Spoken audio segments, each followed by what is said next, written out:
مارکہ حق کی تاریخی پیش رفت اور قومی بیانیے کی مضبوطی کے تناظر میں وزارت اطلاعات و نشریات کے زیر اہتمام کتاب دی بیٹل آف ٹروتھ کی تقریب منعقد ہوئی، جس میں عسکری، سفارتی اور میڈیا سطح پر کامیابیوں کو اجاگر کیا گیا۔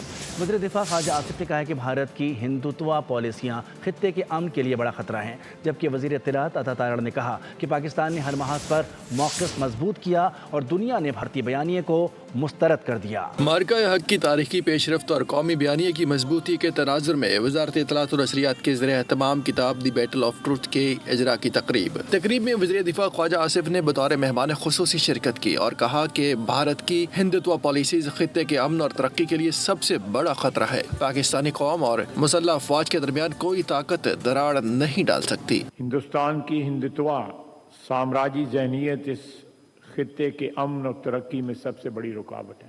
وہ نہیں جانتے کہ دنیا کی کوئی سازش اور کسی قسم کا انتشار عوام اور پاک فوج کی انمٹ محبت کے درمیان نہیں آ سکتے۔ وزیر اطلاعات عطا تارڑ نے کہا کہ اللہ تعالیٰ نے پاکستان کو بھارت کے خلاف ہر محاذ پر عظیم کامیابی عطا کی۔ جب یہ جنگ لڑی جا رہی تھی اور وہ بیانیے کا محاذ ہو، وہ سفارتی محاذ ہو، وہ عسکری محاذ ہو، ہمیں فتح عطا فرمائی، اور اللہ تعالیٰ کے فضل سے یہ امر سب سے اہم تھا کہ ہم حق پر تھے، سچ پر تھے۔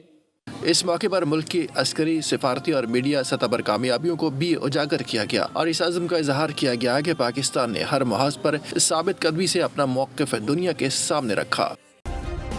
سبسکرائب کریں اور بیل دبائیں تاکہ کوئی خبر رہ نہ جائے۔